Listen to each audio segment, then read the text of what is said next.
안녕하세요.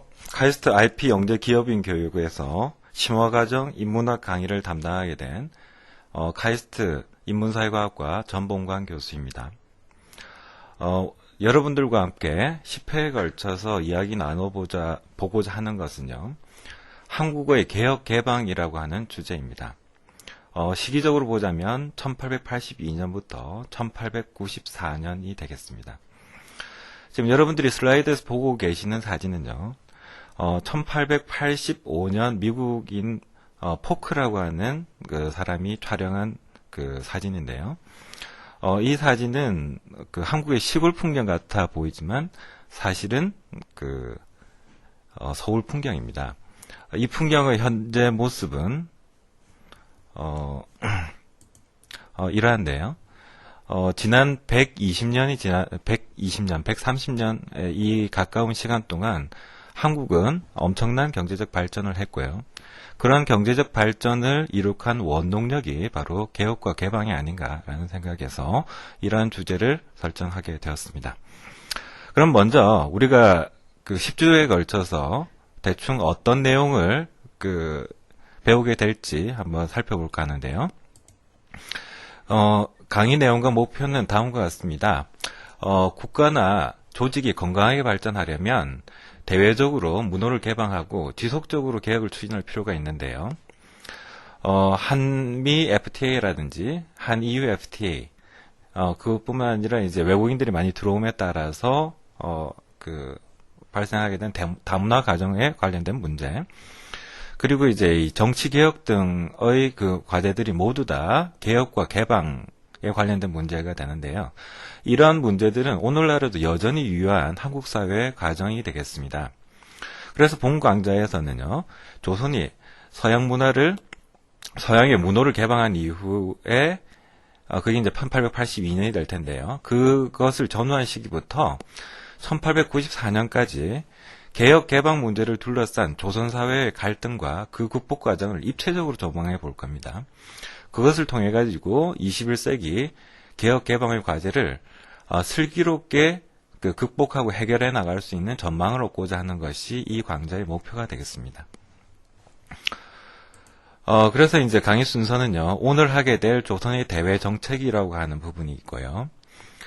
이를 통해서 개방하기 전에 개방 전야의 모습들, 세국 정책을 추진하던 조선이 서양과 수교를 추진하게 된 계기에 대해서 다음 시간에 배워보게 될 것이고요. 그 다음에 이제 개방을 위한 진통, 어떤 진통을 거쳐서 개방에 도달하게 되었느냐. 그리고 실제 이제 개방된 모습이죠. 조미수 통상조약이 어떻게 체결되었고, 어떻게 조인식이 치러졌고, 그리고 조약의 내용에는 어떤 것이 담겨 있는지 등에 대해서 알아보려고 합니다.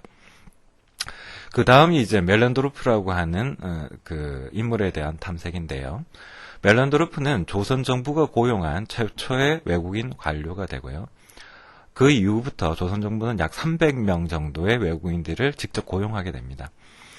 멜렌도르프는 한국인은 아니지만 조선 정부에 고용되었다는 측면에서 조선의 공무원, 그러니까 그런 맥락에서 멜렌도르프의 삶에 대해서 한번 살펴보게 될 겁니다. 그 다음 시간에는 조선이 미국으로 외교 사절을 보내게 되는데, 지금 굉장히 자주 오가고 유학생들도 많지만 1883년 9월 달에 떠난 이 보빙사라고 하는 외교 사절의 경우에는 조선이 최초로 외국에 보낸, 서양에 보낸 외교 사절이 되겠습니다.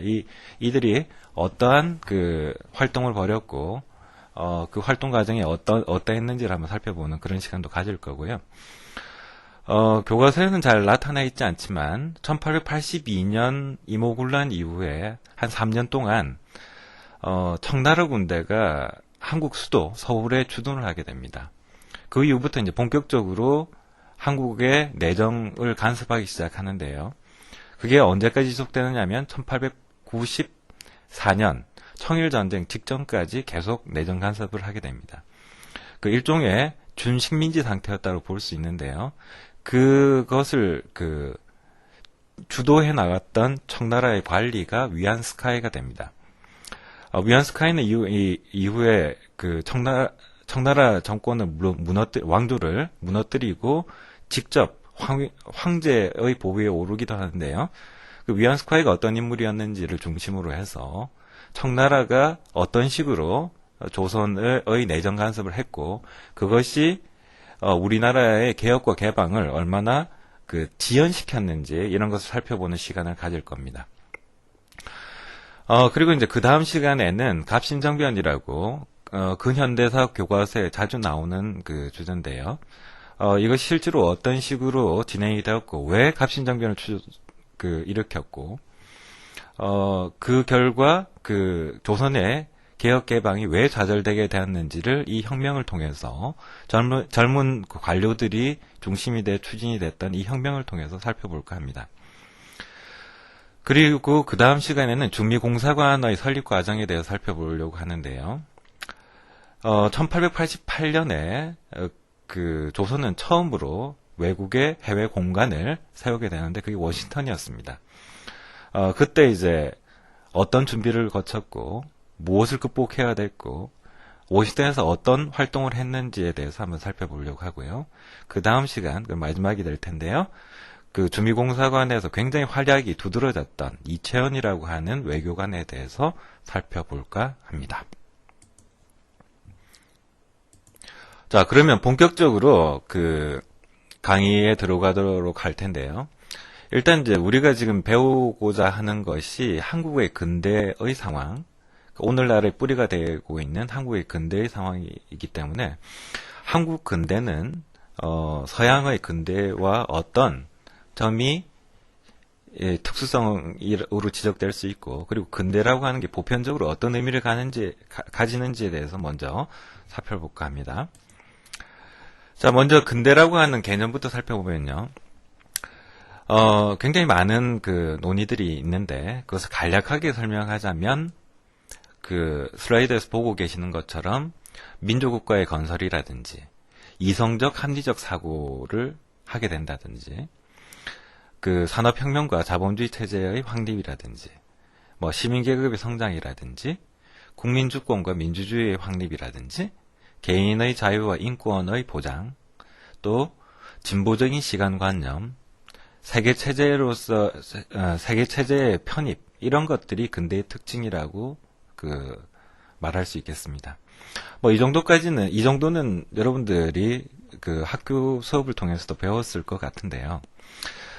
여기서 제가 하나 강조하고 싶은 것은 근대의 특징이라고 할 수 있는 진보적 시간관념이라고 하는 것이 얼마나 새로운 것인가, 이런 것에 대해서 먼저 알아볼까 하는데요. 오늘날은 이렇습니다. 개인이건 국가건 내일이 오늘보다 더 발전돼 있을 것이라고 하는 그런 인식을 가지고 있죠. 다시 말해서 한 10년 후는 내가 훨씬 더 지금보다 나을 거야 라고 하는 그런 생각을 가지고 있죠. 국가도 마찬가지고 10년 후 한국은 지금도 훨씬 더 발전돼 있을 것입니다. 이러한 이것이 이제 진보적인 시간관념이죠. 미래는 현재보다 낫다. 현재는 과거보다 낫다라고 하는 발전의 개념이 형성되는 것이 근대라고 할 수 있는 건데요. 우리는 다 근대인이기 때문에 이런 인식이 뭐 새로울까라고 생각하지만, 조선시대에는 이 진보의 개념이 없었습니다. 다시 말해서 내일이 오늘보다 나을 거다라고 하는 생각을 개인도 별로 하지 않았고 국가도 별로 하지 않았던 거죠. 오히려 동양의 시간관념에 있어서는 동양에서는 과거 회귀적인 시간관념이 오히려 더 많았다라고도 볼 수 있는데요. 예컨대 동양에서 가장 이상적인 시간으로 설정하고 있는 것이 요순시대입니다. 그래서 일부 학자들은 그런 이야기도 하는데요. 동양의 역사는 요순시대에 끝났다. 요순시대 이전의 역사는 요순시대를 만들기 위한 역사였고, 요순시대 이후의 역사는 요순시대로 돌아가기 위한 역사였다라는 이야기도 하곤 합니다. 그처럼 적어도 동양에서는 미래가 현재보다 나을 것이라고 하는 개념이 확립되어 있지는 않았다라는 것이죠. 그러다가 근대 세계 체제에 편입됨과 동시에 우리는 개인이건 국가건 그 진보의 개념을 확립하게 되는 겁니다. 여기서 또 문제가 되는 게 이제 민족국가의 개념이 될 텐데요. 민족국가는 네이션 스테이트, 영어로는 네이션 스테이트인데, 여러분이 이 네이션 스테이트를 그 번역을 하라고 하면, 절반 정도는 민족국가라고 번역할 것이고요. 절반 정도는 국민국가라고 번역을 할 겁니다. 다시 말해서, 서양에서는 국적이라고 하는, 내셔널리티, 국적이라고 하는 것과, 민족성이라고 하는 것이 구별이 안 됩니다. 둘 다 내셔널리티거든요. 그런데 한국, 그리고 동양 쪽에서는 내셔널리티가 민족성을 뜻할 때도 있고 국적을 뜻할 때도 있습니다. 가령 지금 그 한국관광공사 사장을 하고 계시는 분이 이참이라는 분이 계시는데요. 그분은 독일에서 귀화한 한국인이죠. 국적은 한국 국적인데 이참 사장님을 일컬어서 한민족이라고 일컬지는 않거든요. 적어도 우리 현실이 그렇다는 겁니다. 그래서 이제 이런 부분이 이제 제가 강조하고 싶은 한국 근대의 특수성과 보편성이라고 하는 부분인데요. 그래서 이제 그러면 이제 이 민족국가라고 하는 것이 무엇이냐라고 하면 근대는 민족국가의 형성과 함께 근대가 시작됩니다. 민족 단위로 형성된 국가를 말하는데요. 우리는 옛날부터 민족 단위의 국가가 아니었느냐라고 질문을 하신다면 그렇다라고 이야기할 수 있겠죠. 그런데 이제 우리만 민족국가를 형성하는 게 아니라 영국도 민족국가를 형성하는 거고 멕시코도 민족국가를 형성하는 겁니다. 가령 멕시코를 살펴봅시다. 멕시코 민족이라고 하는 그 민족이 형성된 건 언제일 것 같아요? 근대라는 거죠. 그런 측면에서 민족국가를 형성한다는 것은 그 보편적인 측면이지만 개별 민족국가들이 어떻게 형성되는지는 굉장히 특수한 과정을 가지고 있고 한국이라는 나라, 다시 말해서 대한민국의 뿌리라고 할 수 있는 것은 아주 오래전부터 있다라고 믿고 있죠. 실제로 그런 측면이 있고요. 그럼 이제 이 민족국가라고 하는 민족 단위로 형성된 국가의 특징은 무엇이냐라고 하면, 중앙 집권적 권력 구조를 가지고 있는 그런 나라가 되고요. 잘 알다시피 영토, 국민, 주권, 이 세 가지의 요건이 반드시 필요한데요. 우리는 이제 이 민족국가를 형성하려고 하다가 근대적인 의미의 민족국가죠. 조선 이후에 근대적인 의미의 민족국가를 형성하려고 하다가 영토를 빼앗기고 따라서 주권도 빼앗겨서 국민만 남은 상태에서 민족국가를 건설해야 되는 그런 과제를 안고 있다는 측면에서 한국 근대는 특수하다라고도 이야기할 수 있겠죠. 그리고 이제 이 상권 분립의 과제가 있는데요. 이런 의미에서 우리는 형식적으로 상권 분립은 완벽히 이루어지는 상태입니다만은 완벽히 실질적으로 내용상에 있어서도 상권 분립이 완벽히 이루어지고 있느냐라고 하는 부분에 있어서는 회의하는 사람들도 많이 있죠. 그런 의미에서 지금도 이 민족국가의 과제, 다시 말해서 근대 프로젝트라고 하는 것은 근대를 만들려고 하는 프로젝트라고 하는 것은 여전히 진행 중이다. 이렇게 생각하시면 되겠습니다. 그러면 정말 어려운 질문 하나 드릴까 하는데요. 과연 민족이라고 하는 게 무엇입니까? 한민족이라고 하는 민족. 아주 오래전부터 있었다라고 우리가 믿고 있는 그 민족이라고 하는 것. 민족의 특징을 학생들한테 물어보면 대학생들도 그렇게 많이 하는데요. 단일한 혈통을 가지고 그리고 동일한 언어를 사용한다라고 하는 것이 민족의 특징이 아니냐라고 이야기를 하지만요. 첫 번째 혈통 문제에 있어서 과학적으로 따졌을 때도 우리 한민족이 단일한 혈통이 아니라고 하는 것은 여러 가지 논문을 통해서 증명이 되고 있지 않습니까? 또한 언어적인 단일성이라고 했을 때는 한국어를 사용한다라고 해서 모국어로 사용한다고 해서 모두 다 한국 민족이라고 이야기하기 상당히 어렵죠. 그리고 이제 특히 이제 영어권이라고 하면 전 세계적으로 흩어져 있으니까 단일한 언어를 사용한다 이런 것들이 민족의 특징이라고 보기도 어렵고요. 그랬을 때 이게 정말 어려운 거라서 민족의 개념이 어렵다라고 하는 것은 실체가 모호하기 때문에 어렵다는 겁니다. 굉장히 난해하기 때문에 어렵다는 게 아니라 그 여러 학자들이 민족이 뭔가에 대해서 연구를 했는데요.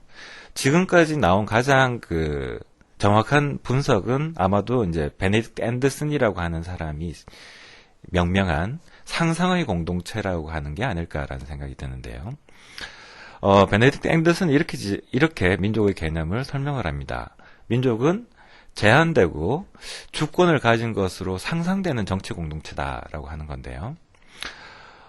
제한된다는 의미는요, 이 종교 공동체와 민족 공동체가 가지고 있는 차이라고 볼 수 있는데, 종교 공동체는요, 경계를 두지 않고 영원히 확대가 되기를 원하죠.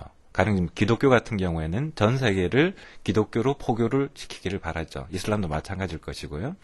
그런데 민족은 모든 민족이 세계 모든 인류를 한 민족으로 통일시키겠다 이런 생각을 가지고 있지는 않죠.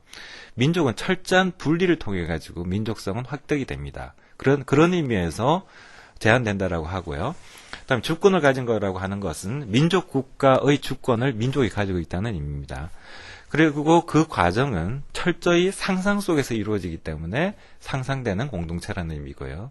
그래서 그리고 민족은 정치적인 운명 공동체이기 때문에 우리는 100년 전에 국권을 상실해 봤기 때문에 정치적인 민족이 정치적으로 어떤 의미를 가지고 있는지를 잘 알죠. 실제로 이렇습니다.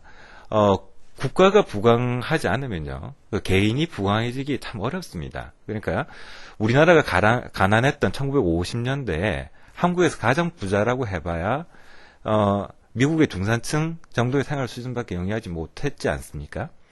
반면에 지금처럼 이제 한국이 세계 어느 나라 못지않게 부강해진 오늘날 살고 있으면 웬만한 중산층들도 외국에 여행을 한번 갔다 온다든지 자식들을 외국에 유학시킨다든지 이런 것들이 불가능할 정도로 비용이 많이 들고 있지는 않습니다. 다시 말해서 민족이라고 하는 것은 개인의 운명을 결정짓는 굉장히 강한 단위가 될 수가 있는데요. 그런 의미에서 정치 공동체라고 이야기를 하는 것이죠. 그러면 이것을 여러 학자들이 조사해 본 결과에 따르면요, 민족은 민족이 스스로 자각해서 민족주의가 발생하는 것이 아니라 민족주의라고 하는 그 이념이 수입된 이후에 민족을 만들어낸다라고 하는 것이 일반적인 민족주의의 형성 과정이 되겠습니다. 물론 이제 이 부분은 세계가 보편적으로 이런 성격을 가진다는 측면이고요. 한국은 이것과는 조금 다른 부분이 있죠. 어떻게 다르냐면요, 조금 이따 살펴보도록 하고요. 민족주의 세 가지 역사를 먼저 살펴보도록 하겠습니다. 역사가의 객관적인 눈으로 볼 때 민족은 근대성을 지닌 반면에 민족주의자의 주관적인 눈으로 볼 때 민족은 고대성을 지녔다. 이게 무슨 말이냐면 한민족이 굉장히 유구한 역사를 가지고 있지 않습니까? 5,000년 역사를 가지고 있다라고 이야기를 하는데요. 그 5,000년 역사를 가지고 있다는 그 믿음이 본격화된 것은 근대의 시작, 100여 년 전부터 그런 자각을 하게 된 것이지, 원래부터가 아주 유구한 생명력을 가지고 있었던 것은 아니었다라고 하는 것이 민족주의 첫 번째 역설이 되겠습니다.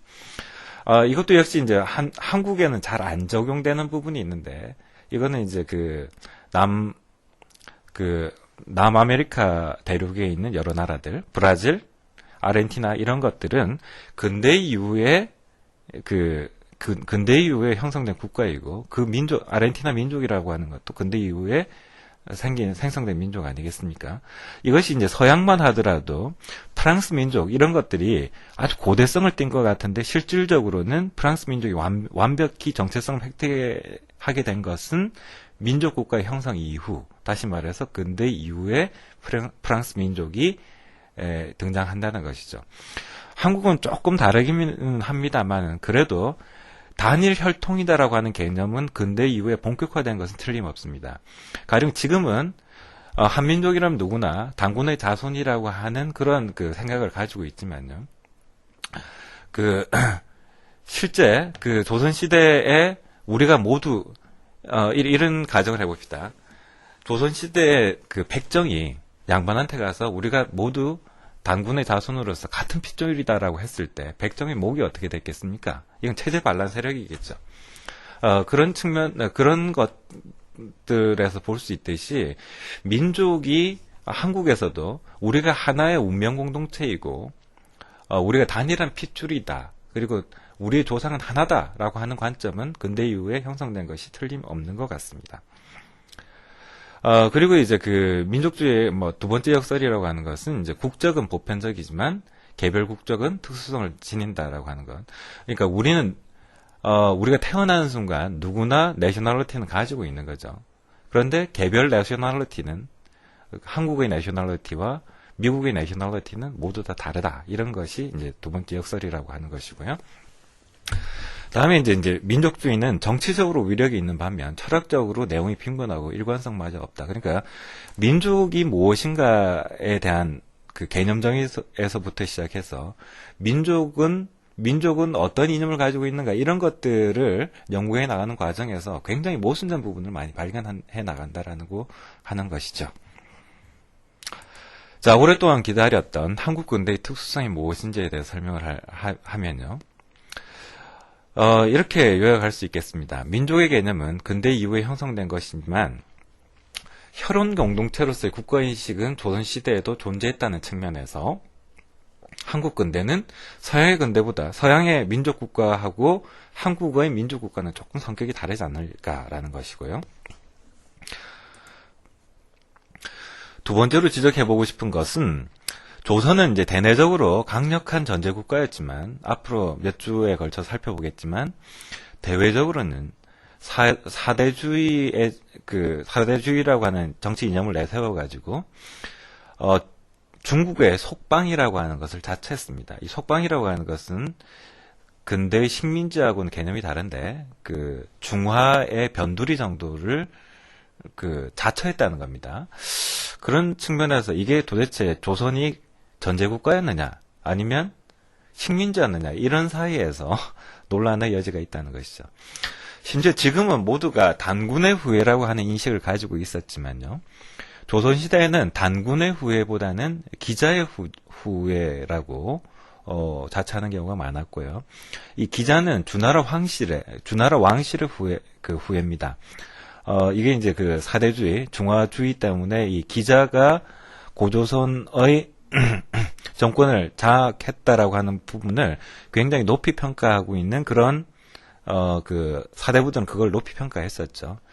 그러면 이제 기자의 후예라고 하는 인식은 적어도 단군의 후예라고 하는 인식과는 달랐지 않을까. 그러나 확실한 것은 조선시대에는 단군의 후예라고 하는 관점보다는 기자의 후예라고 하는 것을 내세우면서 소중하죠.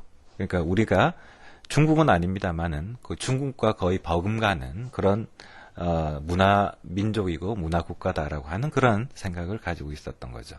이런 부분에서는 조선이 완벽한 민족국가, 완벽한 근대국가라고 보기는 상당히 어렵다는 겁니다. 그리고 이제 여러분도 잘 아시다시피 민족의식이 형성된 이후에도 민족국가 건설에 실패했다라고 하는 부분도 한국 근대의 또 하나의 특수성으로 지적될 수 있겠습니다. 자, 그러면 오늘은 이제 간략적으로 큰 흐름만 한번 잡아보려고 하는데요. 조선의 대외 정책이 어땠을까라고 하는 부분입니다. 여러분이 보고 계시는 사진, 이 사진 가운데 서 있는 이 문이 어떤 문이지요? 지금은 사라지고 없는 문인데 영은문이라고 하는 그런 문이었고요. 이 영은문은 조선의 국왕이 청나라의 사신을 맞이하던 곳입니다. 이게 이제 1895년에 독립협회에서 이 영문을 헐어버리고 이 자리에 새로 문을 세운 게 독립문이 되죠. 이건 국서교과서도 나오는 내용입니다. 여기 큰 기둥이 보이는데 이 큰 기둥이 아까 보셨던 영문의 기둥입니다. 제가 이제 조선의 대외 정책을 이야기하면서 영문을 먼저 보여드렸던 이유는 조선의 기본적인 대외 정책은 4대입니다. 4대. 중국에 대해서 큰 나라를 섬기겠다라고 하는 그런 정책인데요. 그럼 그 사대주의라고 하는 것이 왜 등장했는지를 아주 쉬운 비유를 통해서 알아볼까 합니다. 자, 여러분, 그 영화 친구의 한 장면이 나오는데요. 이 힘없는 학생이 피를 흘리고 있습니다. 이런 가정을 한번 해볼게요. 착하고 예의 바르지만 허약하고 왜소한 소년이 거칠고 무례하며 몸집도 크고 힘도 센 불량 학생들이 우글거린 학교에 다녀야 한다면 이 학생은 어떻게 그 자신의 안위를 보존할 수 있었을까요? 자, 제일 먼저 우리가 생각할 수 있는 것은 최선이자 이상적인 방법. 여러분도 당연히 이 방법을 따라야 될 텐데요. 무엇이죠? 네. 예, 최선이자 이상적인 방법은 불량 학생들이 감히 범접하지 못하도록 학업이건 싸움이건 실력으로 압도해버리는 것입니다. 근데 이제 그 문제는 실력으로 압도할 수 없을 때 문제가 생기는데요. 이 경우는 어떻게 해야 되죠? 예, 가급적 불량 학생들이 눈에 띄지 않게 숨어 지내야 합니다. 있는 듯 없는 듯 존재감 없이 하루하루를 어떻게든 넘겨야 하겠고요. 불량 학생들이 표적이 되지 않도록 뭐 유명 브랜드의 옷을 입어서도 안 되고 최신형 휴대폰을 지녀서도 안 되죠. 수업 시간이건 휴식 시간이죠. 이건 나대지 않아야 하는 것도 잊어서는 안 되겠습니다. 그러니까 이렇게 살라라는 의미가 아니라 이렇게 살기 싫다면 실력으로 압도를 해야 된다는 의미가 됩니다. 그러나 아무리 숨어 지낸다고 하더라도 호시탐탐 먹잇감을 찾아 어슬렁거리는 불량 학생들의 예민한 촉수를 언제까지고 피해가기는 어려운 노릇 아니겠습니까? 그러다 보면 그 폭력과 강탈에 시달릴 수밖에 없게 되지요. 그러면 힘없는 소년이 불량 학생들의 폭력에서 벗어나기 위해서 어떻게 해야 될까요? 그 방안이 명예롭지 않지만 현실적인 대안을 모색하는 수밖에 없는데요. 가까이 있는 몸집도 크고 우리도 있을 것 같은 불량 학생에게 선물을 바치고 투항을 하는 것입니다. 덩치 큰 불량 학생, 편의상 덩치라고 부르죠. 이 덩치의 비호 덕분에 소년은 다른 어깨들로부터의 위협에서는 어느 정도 벗어나게 되지만 덩치의 부하로 살아가는 굴욕쯤은 감수해야 하겠죠. 아침 저녁 덩치에게 아양을 떨어야 하고요. 덩치의 양해를 얻지 않고서는 다른 학생들과 대화조차 나눌 수 없게 됩니다. 덩치가 지나친 선물을 요구하지 못하게 최대한 가난하고 초라하게 보여야 하며 당연히 현금도 넉넉히 지니고 다니지 못하게 되겠죠. 그러나 시간이 흐르다 보면 그러한 굴욕에도 익숙해지고 스스로 결정을 내리는 것보다는 오히려 덩치의 간섭을 받는 편이 편안하다고 느껴지겠죠. 결국 소년은 다른 학생들과 어울리고 싶은 생각마저 잃어버리고 덩치의 그늘 아래서 외톨이로 지내는 학교 생활이 안전하면서도 행복하다고 믿게 됩니다. 지금까지 이제 쭉 힘없는 학생이 폭력 학생들이 우글거리는 학교에 다녔을 때의 상황에 대해서 비유적으로 설명해 봤는데요. 제가 진짜 말씀드리고 싶은 것은 서양과 수교 직전 조선의 상황입니다. 그때 그 조선의 처지라고 하는 것은 덩치의 비호 아래 외톨이로 지내는데 길들어진 소년의 처지와 매우 흡사했습니다. 조선은 한반도라는 울타리 속에서 다른 나라와 교류하려고도 그렇다고 다른 나라를 침범하려고도 하지 않은 채 우리끼리 오순도순 살기를 바랐던 것이죠. 물론 이제 오늘날 세계와 더불어 살아가고자 하는 오늘날의 관점으로 보자면 이렇게 우리끼리 산다는 것이 굉장히 우습게 여겨질 수도 있을지 모르겠습니다. 물론 이제 세계와 더불어 세계와 서로 도움을 주고받으며 사는 것이 물론 가장 좋은 일입니다. 그러나 우리끼리 오순도순 살 수만 있다면 그렇게 사는 것도 크게 나쁘지는 않다는 것이 제 생각입니다. 왜냐하면 그렇게 산다면 세계와 인류에 기여할 기회는 얻지 못하겠지만 적어도 다른 나라, 다른 민족을 해코지를 하는 일도 없기 때문이죠. 실제로 국가 관계에서 힘 있는 나라에 더불어 살자는 요구, 다시 말해서 개방하라고 하는 요구는 대체로 함께 번영을 누리자는 의미보다는 우리의 번영을 위해 너희가 희생하라는 의미에 가깝습니다. 그런데 문제는 이제 우리끼리 살기가 쉬웠을까 하는 문제죠. 여러분들도 다 예측하시겠지만 우리끼리 산다는 게 자, 우리끼리 살기 내버려둬요 한다라고 해서 우리끼리 살 수 있는 게 아닙니다. 왜냐면 모두가 각자 알아서 끼리끼리 살면은 우리끼리 사는 것에 아무런 문제가 없었을 겁니다. 하지만 다른 나라나 다른 민족이 더불어 살자고 성가시게 조른다면 문제가 복잡해지죠. 이 문제를 해결할 수 있는 가장 손쉬운 방법은 아까도 말씀드렸지만 힘으로 제압하면 됩니다. 우리끼리 살 테니까 건드리지 마라고 힘으로 제압하는 방법이죠. 그런데 조선에게는 그런 힘이 없었습니다.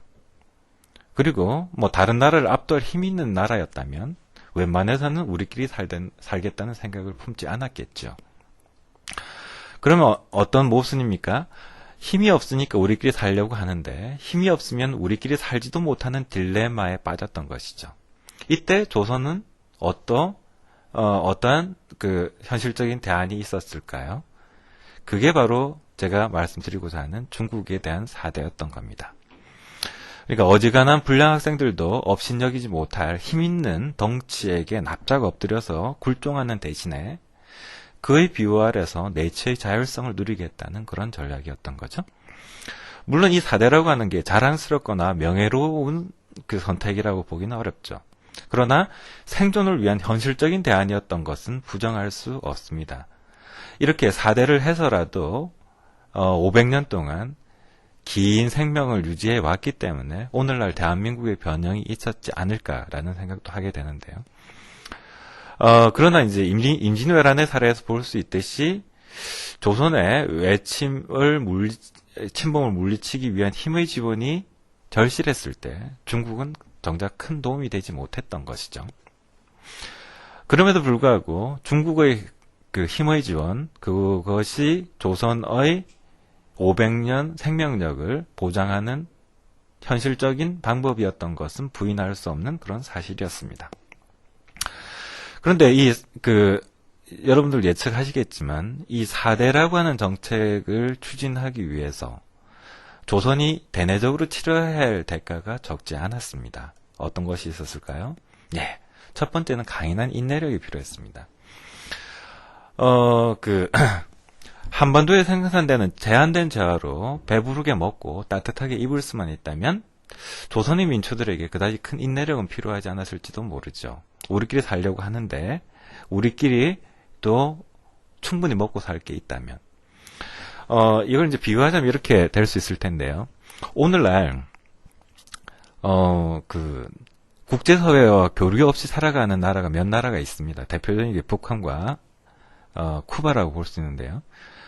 북한과 쿠바가 서로 다른 운명을 맡고 있는 부분이 바로 이런 부분이지 않을까라는 생각이 드는데요. 북한은 대외적인 고립정책을 쓰면서도 정작 1년에 100만 톤씩 쌀이 모자랍니다. 대외적으로 쌀을 구걸해오지 않고서는 북한은 생존하기가 어려운 그런 구조라고 볼 수 있죠. 그에 반면에 쿠바의 경우에는 그 세계적인 경쟁력을 가지고 있는 담배도 있고요. 사탕수수도 있고, 그리고 길거리에는 바나나가 널려 있습니다. 그런 나라는 대외적으로 나 건드리지 마라고 하더라도, 그리고 자기들끼리 사는 데 있어서도 국민들이 크게 불편함을 느끼지 못할 수도 있습니다. 물론, 개혁 개방이 세계적인 추세이기 때문에, 그리고 그게 우리가 나아가야 될 방향이기 때문에, 그렇게 하는 게 반드시 좋은 것은 아닙니다만은, 적어도 쿠바의 경우에는 폐쇄적인 경제 체제를 유지하면서도 자국민을 굶기지 않을 수 있었다는 것이죠. 그 반면에 한반도는 땅이 그렇게 비옥하지도 않고요. 사계절이 있다는 것은 다시 말해서 가을 겨울에는 농사를 지을 수 없다는 이야기죠. 그만큼 백성들을 먹여 살리기도 어렵다는 이야기입니다. 그래서 이제 문제는 이런 비극 때문에 시작될 텐데요. 우리끼리 오손도손 살려고 하는데 우리에게 먹을 것을 살 돈도 없다면 어떻게 해야 될까요? 방법은 두 가지가 있을 수 있는데 이웃나라에서 빌려와서 먹든지 아니면 허리띠를 질끈 동여매고 줄임배를 참든지 이 두 가지 방법이 있겠죠. 그러나 설령 돈이 있다고 하더라도 이웃나라에다가 사다 먹는 것은 우리끼리 살겠다라고 하는 원칙에 어긋나는 일이라고 볼 수 있습니다. 따라서 우리끼리 오순도순 살기 위해서 조선의 민초들에게는 며칠 정도 굶는 것은 아무렇지도 않게 견딜 수 있는 강인한 인내력이 필요했다고 볼 수 있겠습니다. 이것만 치러야 될 대가는 아니었고요. 다음으로 지적될 수 있는 것은 고도의 절제력이 필요한 것이죠. 주변 승냥이 떼들에게 표적이 되지 않기 위해서는 있는 듯 없는 듯 조용히 지나야 하고 절대로 부유한 것처럼 보이지 말아야 했는데요. 막대한 비용을 들여서 군대를 동원해서 침략해봐야 조선에서는 뜯어갈 것이 아무것도 없다는 확신을 주어야 했기 때문이죠. 부유하지 않게 보이는 가장 확실한 방법이 뭘까요? 바로 실제로 부유하지 않은 건데요. 그래서 조선은 딱 먹고 살 만큼만 원했지 결코 나라가 부유해지기를 바라진 않았습니다. 믿기지 않겠지만 사실입니다. 그 하나의 사례를 들어보면요. 금광을 개발하면 중국의 조국요구가 늘어날 것을 우려해 금광 개발 자체를 억제한 것이 대표적인 사례라고 볼 수 있습니다. 실록에 보면 이 기록들이 많이 남아 있습니다. 물론 그렇다고 해서 조선이 금광을 개발하지 않고서도 먹고 살만 했다는 건 아닙니다. 한반도는 예나 지금이나 그 땅의 백성들을 다 먹여 살릴 만큼 땅이 비옥하지는 않아요. 그래서 빼앗기느니 그냥 없이 지내자는 것이 가늘고 길게 생명줄을 이어온 조선의 생존법이었습니다. 명나라가 한 200년 정도 지속이 됐고요. 청나라가 한 250년 정도 지속이 됐는데 이 두 나라를 합쳐보면 조선 왕조의 생명력 500년 정도밖에 안 됩니다. 그런 걸 보면 조선은 비록 비굴하지만 굉장히 오랫동안 살아남았다라고 볼 수 있는데요. 그 인내력을 가지고 절대력을 가지고 조선이 살아남았기 때문에 그런 것들이 있었기 때문에 조선은 500년의 그 생명력을 자랑할 수 있었던 것이 아닌가 이런 생각을 하게 됩니다. 이건 여담입니다만은 오늘날 대한민국이 이렇게 번영을 누릴 수 있었던 것도 결국 이때 조선 왕조 500년 동안 쌓아왔던 고도의 인내력과 절대력의 도움이 없었다라고 이야기하기는 어렵겠죠. 우리가 서양 사람들보다 절대적인 그 경쟁력을 가지고 있는 것, 지금 대한민국 사람이 그 두 가지 아닙니까? 고도의 인내력도 있고, 그러니까 쓰고 싶은 거 안 쓰고, 자고 싶은 거 안 자고, 일할 수 있는 그런 인내력도 있고요. 그리고 웬만하면 참고 살겠다라고 하는 그런 절대력도 있습니다. 이 두 가지 측면, 이것이 이제 조선 왕조를 유지해 왔다는 것이 될 것이고요. 그래서 이제 조선은 대외적으로 독립을 유지하기 위해서, 그러니까 외침을 당하지 않기 위해서 이제 우리끼리 이게 폐쇄적인 쇄국 정책을 유지해 나가기 위해서 가장 시급한 문제가 농사를 지어야 되는 거잖아요. 그러니까 외국에다가 사오지 않고도 자급자족해서 살려면 일단 먹고는 살아야 되니까 중농주의 정책을 펴는데, 그 중농주의 정책이라고 하는 것은 우리끼리 자급자족으로 살려면 국가 경제 식량을 생산하는 농업을 중심으로 꾸려질 수밖에 없었고요. 오히려 농업이면 충분했다고 볼 수 있습니다. 밥만 먹으면 됐지 공연히 상공업 같은 것을 키웠다가 나라가 부유해지기라도 하면 주변의 승냥이 떼들이 돈 냄새를 맡고 벌떼처럼 달라들 것이 뻔했기 때문이죠. 그러니까 의도적으로 상공업을 육성하지 않았다 이렇게 보시면 되겠습니다. 그래서 우리는 꼭 필요한 물건을 제외하고는 웬만하면 상공업을 육성하지 않았어요. 대신에 어떻게든 백성들을 먹여 살려야 했기 때문에 중농주의 정책을 폈던 것이고요. 자, 그 다음에 또 하나의 특징은 조선은 도로가 발달되어 있지 않습니다. 도로가 안 닦인다는 것은 무슨 말이냐면, 일단은 여러분들도 그 한반도 곳곳을 돌아다녀 보시면 아시겠지만, 한반도는 산지가 많은 지형이에요. 그에 반해서 뭐 그 북경 같은 데 가보십시오. 거기는 정말 자전거를 타고도 시내를 곳곳을 누빌 수 있을 만큼 넓으면서도 평탄합니다. 그러니까 자전거를 타기가 쉬운 거죠. 그러니까 도로를 내기도 그만큼 쉬운 것이고요. 유럽도 마찬가지고. 그런데 한반도는 워낙 산지가 많아서 여러분들 고속도로를 한번 달려보시면 알겠지만 이게 굴절이 굉장히 심합니다. 그리고 이제 휘어지는 도로도 많고요. 이 도로 닦기가 원체 어렵습니다. 지형학적으로. 다음 두 번째 이유는요. 상업이 발달하지 않아 수레가 다닐 일이 없었던 거죠. 그래서 도로를 닦기 위해서 도로를 닦으려면 백성들을 부역으로 동원을 해야 되는데 구태여 백성들한테 민폐를 끼쳐가면서 도로를 닦을 현실적인 필요성도 없었던 것이죠. 그 도로 위를 다닐 사람들이 없었기 때문에 사람도 없었고 수레도 없었고 그러니까 이게 이제 악순환이라고 볼 수 있는 게 도로가 없으니까 상공업이 발달하지 않고 상공업이 발달하지 않으니까 도로는 더 필요가 없어지는 그런 악순환이 이어졌던 것이죠. 도로가 발달하지 않으면 외침을 막을 수 있는 부수적인 효과도 있었습니다. 이게 이제 신민주의 학자들이 강조하는 부분이 이 부분인데요. 이 부분이 반드시 이 이유 때문에 도로를 안 닦은 것은 아니지만 이 부분도 네 번째 이유, 외침을 막기 위해서 도로를 닦지 않았던 것이 그것이 하나의 원인으로 지적되지 않는 것은 아닙니다. 실제로 이제 조선왕조 실록을 찾아보면요. 상인이나 주민이 상품을 운반하거나 생활의 편의를 위해서 길을 닦는데요. 이것을 나중에 나라가 나서서 외침을 막아야 된다. 이런 이유를 들어서 헐어버리는 경우가 드물지 않았던 겁니다. 다른 나라와 교류 없이 우리끼리 살려면 우리끼리도 어지간해서는 만나지 않는 것이 상책이었던 셈이고요.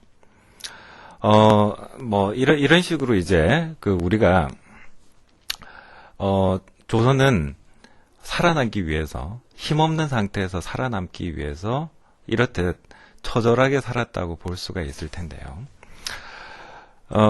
마지막으로 생각해 볼 문제를, 같이 한번, 이야기해 보면서, 강의를 마무리 짓도록 하겠습니다.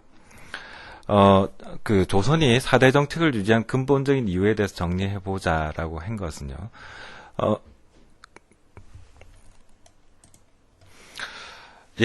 조선이 4대 정책을 유지한 근본적인 이유는, 우리 강의 시간에도 쭉 설명을 했었는데, 그 설명한 내용을 바탕으로 해서 정리를 좀 해보시면 되는데요.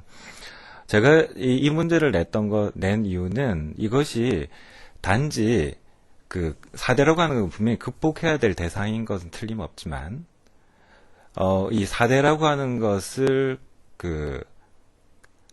유지해온 우리 선조가 너무 못났기 때문에 그런 것은 아니었다라고 하는 것을 이 문제를 통해서 다시 한 번 더 생각해 보시라고 하는 그런 의도가 있었던 것이고요. 다음에 이제 4대의 순기능과 역기능에 대해서 정리해보자라고 하는 것은 4대 정책에 대한 순기능과 역기능에 대해서는 강의 시간에 계속 지적한 바와 같습니다. 4대를 통해 가지고 우리는 힘없는 나라가 살기 위해서는 4대 정책이 불가피했던 측면이 있고요. 또 그런 외세의 힘을 빌어서 독립을 보존해 나가야 했기 때문에 그에 맞는 응당의 대가도 있었던 것입니다. 그것이 무엇이었는지 강의 시간에 정리한 내용들을 한 번 더 생각해 보시면 되고요. 다음에 마지막으로 조선의 4대 정책 대신 선택할 수 있었던 대안이 무엇이었을지 생각해 보고 그렇게 하기 위해서 선결되어야 할 과제가 무엇이었을지 정리해 보자라는 겁니다. 제가 수업 시간에 계속 말씀드렸습니다만은 4대라고 하는 것은 현실적인 대안이었습니다. 4대를 했기 때문에 그나마 500년이라도 이어올 수 있었던 것이죠. 그런데 현대인의 관점으로 보자면 4대라고 하는 게 굉장히 굴욕스럽습니다.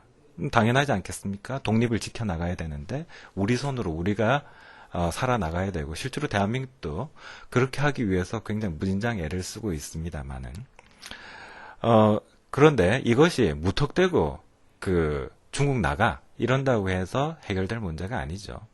마치 현대인들이 그 수도에 그 외국 군대가 주둔해 있는 건 굉장히 그 굴욕적인 일이거든요.